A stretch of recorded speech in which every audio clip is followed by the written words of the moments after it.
So, before going into what is Indian knowledge system and why we need the Indian knowledge system right now for us, I would like to introduce this particular panel.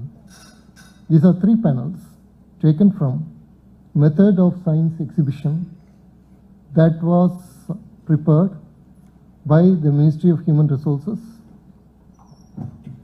Okay.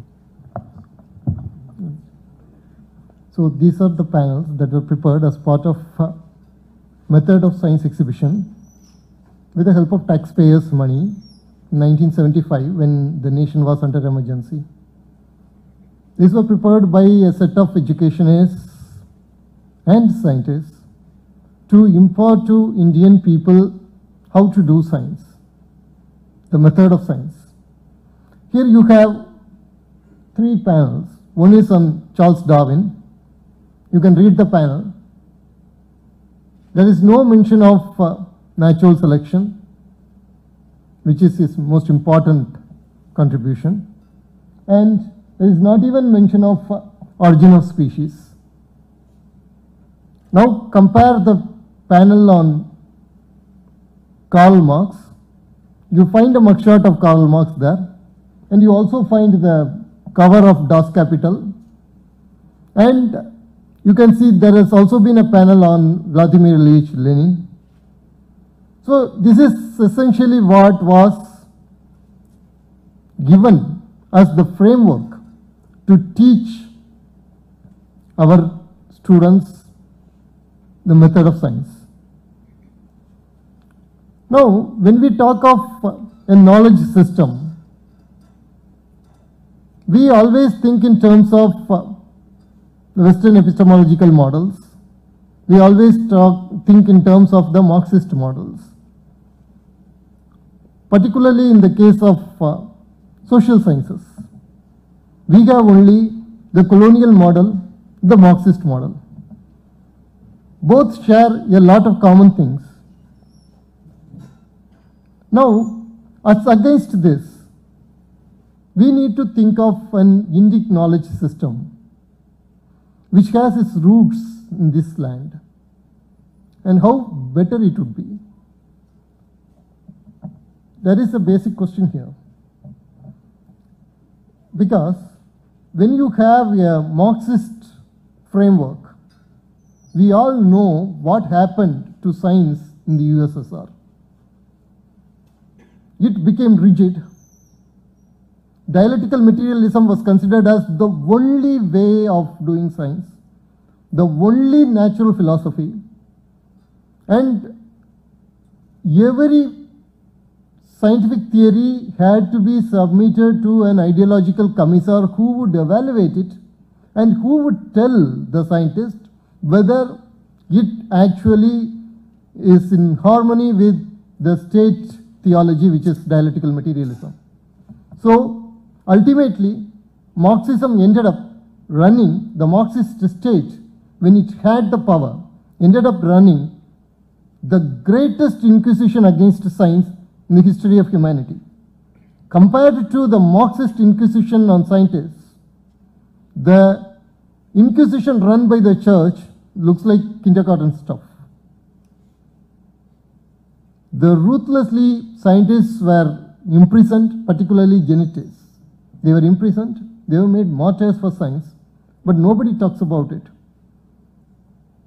For example, you have the valiant history of Vavilov, a great geneticist, who was told to abandon his faith in Mendelian genetics and accept neo-Lamarckism, which was a pseudoscience. And then he was put in jail, he was made to suffer hunger, and he at last succumbed.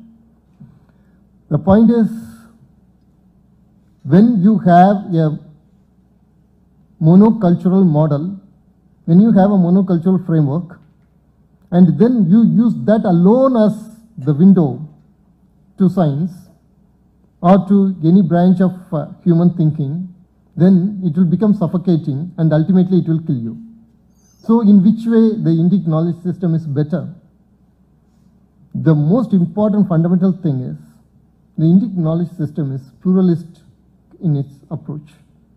You have, for example, Vaiseshika, you have Mimamsa, you have Vedanta, you have Sankhya, and you have the Saptabhangi of Jains, and you have Praditya Udbhava. And so you have this variety of schools, a variety of schools through which you can just shift your stance, create your own epistemological tools and windows, and look at the problems.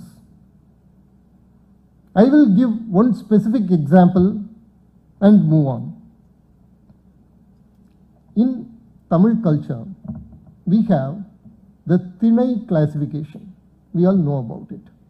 Kurinchi, Mullai, Marudam, Neidal, Palai. And these are essentially, you can consider them as a kind of literary techniques. For example, if the lovers want to sing a duet, it is always good to put them in a place where there are a lot of trees. So, if the lover is going to long for the return of lover, it is always nice to put them in the Neidal, in a place where there is a seashore. So, essentially it is a good literary technique. You can think in those terms also, but also you can think of these Thinais as a kind of eco-cultural zones. Now, Kurinji, as you know, are the mountains and the forests. And Mullai, you have the grazing lands. So for Kurinji, you have the presiding deity who is Kandar Muruga. Understandable. For Mullai, you have Krishna. Naturally, there is this grazing land, and it is understandable that Krishna is the deity of that particular place. And for Neidal, it is Varuna, because it is the coastal region, it is related to the water, and hence, naturally, Varuna is the presiding deity. Again, understandable. And you have Indra as the presiding deity of Marutam, which is related to the farming activities. Of course, Indra is related to the clouds and the rains, and so again it is understandable. But now you come to Pali. So for Pali, the presiding deity is the goddess, Kochavai. Now, you take the colonial anthropology. The colonial anthropology tells you that the goddess tradition is always associated with fertility. So you have a goddess tradition, they categorize it as a fertility cult.